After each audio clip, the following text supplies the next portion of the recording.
people of Reddit who knew celebrities before they were famous. How different do they act now?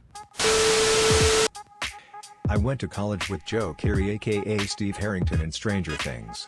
He was my college boyfriend's sweet mate and just the nicest guy. His hair has always been dreamy and amazing. Last time I saw him was at a viewing of The Hateful Eight after we graduated and he still made a point to come over and say hi. Edit, spelling. Obviously we can't know a person's true nature from their screen presence. But I admit that I would have been shocked to hear that Joe Keery was some kind of asshole. My grandpa RIP owned a grocery store in Miami in the late 70s. Wesley Snipes and his friends once stole some candy from his store and when he caught them he let them have it. Since then Wesley and his friends were regulars. Once, Wesley left his bike in front of the store and it got stolen. Was a pretty bad area. My grandpa gave him his old bike that he kept in the back of the store. My uncle took over in 2001 when my grandpa died. In 2007 he came back to the store while my uncle and cousin were there to ask about my grandpa.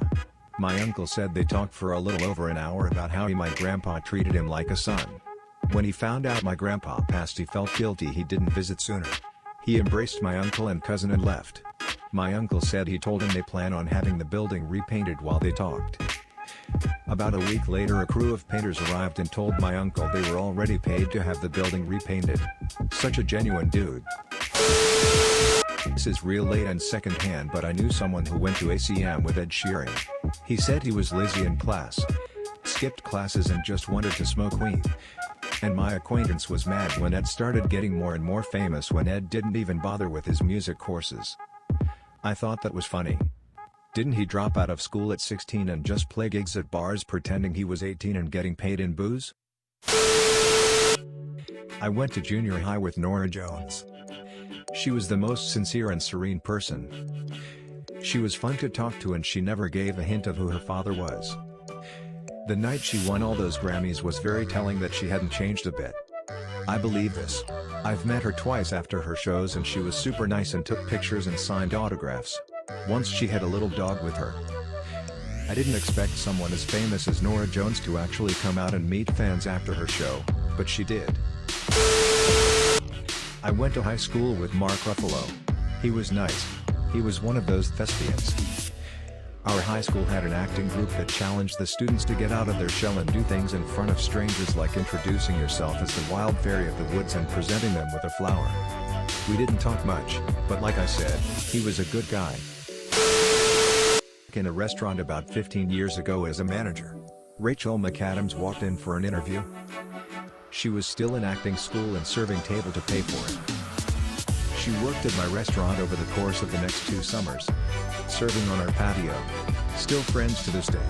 She hasn't changed a bit. Still bikes to get groceries. Chef. Total nerd.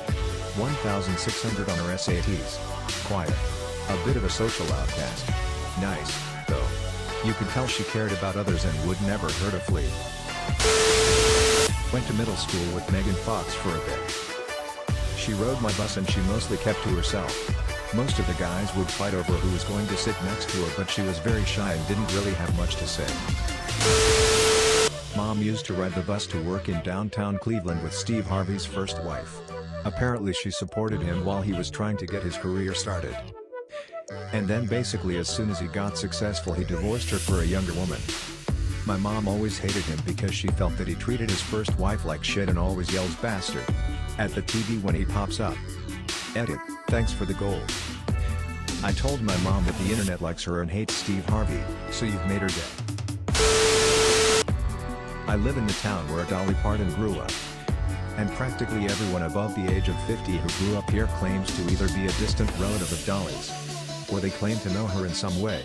Everyone has their story of the time they met Dolly. It's pretty obvious. But regardless of who you talk to, Dolly has always been sweet and generous. But everything has simply grown exponentially due to her fame. Examples are the millions of books she gives out for free to children around the globe each month. Or how she gave out $10,000 cash to many of my close friends after their houses burned in a fire a couple years back. Thousands of people are employed here and work for one of the businesses she owns. And it's a tad strange to see when you walk in. But the birthing center at the local hospital is funded by and named after her. I honestly can't think of one person I know who doesn't like her. Dolly's heart has only gotten bigger because of fame. I knew Robert Pattinson about 15 years ago. Nice guy, friendly, a lot of fun to be with. He lived by himself in the center of Soho, London, in a tiny one-bed flat that I think he felt like the romantic vision of a starving artist. Or at least wanted to. He had a weird side. He'd say random, violent, depraved things. He was obsessed with Jack Nicholson. He never really gave a fuck. He had confidence and he was always himself. And he knew he could be deliberately contradictory and he used that as a personality trope. But he was a good guy. And I get the impression he's very comfortable with himself now that he has developed his career. That he acts very well. And that he can pick and choose his roles based upon what he wants to do and who he wants to work with. Twilight for him was always a means to an end. And I think he worked it very much to his benefit. And didn't compromise himself. I went to school with Rupert Grint. Ron Weasley from Harry Potter.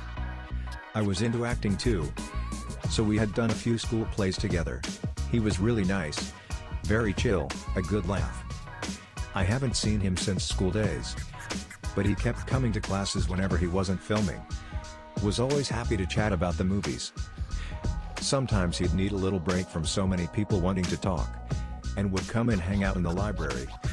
And honestly, you'd never know he was in the biggest film series at the time. Honestly, I think a lot of these answers boil down to if they want fame or not. Rupert loved what he was doing, but didn't care about being famous and having people kiss his arse. Just a nice normal kid. My grandmother and mum were really good friends with George Michael and Andrew Ridgeley from Wham. They got invited to concerts and got to sit in special seats, etc. And a few years ago me and my family stayed with Andrew Ridgeley in his guest house in Cornwall for a weekend. But, they seemed to me like they stayed really nice to my grandparents and mum. And Andrew Ridgeley was very kind to my family when we met him. I miss George so much. I wish he would have been the one to do the reunion tour with Queen. His version of Somebody to Love is spot on.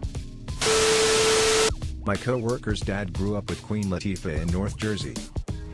His whole family loves her because they were about to lose their house. So she paid it off for them. They've never said a bad thing about her. Queen Latifah, if this gets back to you. Thanks for what you did for your friends in NJ. Phil's a really cool guy. People laugh when I tell them she's my #1 celebrity crush. My wife is a very petite Caucasian blonde and she always jokes that I went the exact opposite direction. Bruno Mars's mom was a bartender at a local karaoke dive bar that I was a regular at.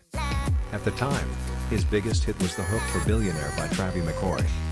Anyway, she was selling tickets for an upcoming concert he was having and she asked our table if we wanted to buy some. My friend declined and she exclaimed, "Why not? He's my son." I ended up getting a couple of tickets despite not knowing any of Bruno Mars's songs. It turned out to be one of the best concerts I've ever been to. The guy knows how to put on a good live show. The tickets were only $40 each, I think.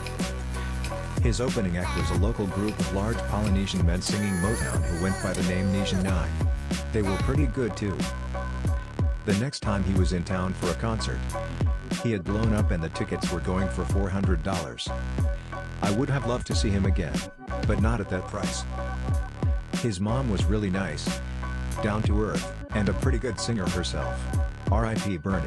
At least she lived long enough to see her son's success. My brother used to play basketball with a bunch of people in high school. Among those who would sometimes join in was Pete Davidson. My brother said he got ripped on a ton and no one really liked him. But that might just be because he wasn't great at basketball. I met him last year while he was out with his friends. I didn't want to say anything till my mom rolled down the window and asked if I could get a picture. We were in the parking lot. He was on FaceTime with someone and he told them that he would call back later and he took a picture with me. Really nice guy. I went to high school with Emma Chamberlain. She was a huge bully in high school and pretty much a brat who thought she could get away with whatever she wanted. Before she got famous. Her parents were divorced, which led to them both always trying to be her friend and never actually parenting her. So they basically let her do whatever she wanted. When she said that people from her high school made fun of her because she was poor and that the parking lot was all BMWs and Range Rovers, I lost my mind because she was the bully in high school. And while the school definitely had some wealthy students, it was mostly a middle-class crowd. Father is a long-haul trucker. Knew James Cameron in his 20s when he was a trucker too. Said the guy was always insanely smart and would go out and basically take every engine apart and put it back together, so if you needed your rig fixing and he was around, you'd search him out. They stayed friends and we actually got to visit him in LA over Christmas once. Now we live in Europe, so don't think they talk much. But he's really smart. And intense, although not what I expected him to be like from the stories on his movies. My dad was in the army. He and some other army members were invited to the filming set of Saving Private Ryan. They were asked to show the actors how to hold guns and how to act like real soldiers. He told me that he met Steven Spielberg and Tom Hanks during his time there. He said that both of them seemed like nice people, but said that Tom Hanks in particular was incredibly down to earth, genuine, and has a great sense of humor. I know this is after he became famous, but it's nice to know fame didn't turn him into something negative. I went to high school with Post Malone. We graduated the same year. He always wore a suit to class and was that nerdy, dedicated kid. Glad to see how his life turned out. I hoped nothing for the best for him, and now I listen to him all the time, haha. I'm just a rando to him. We never really talked.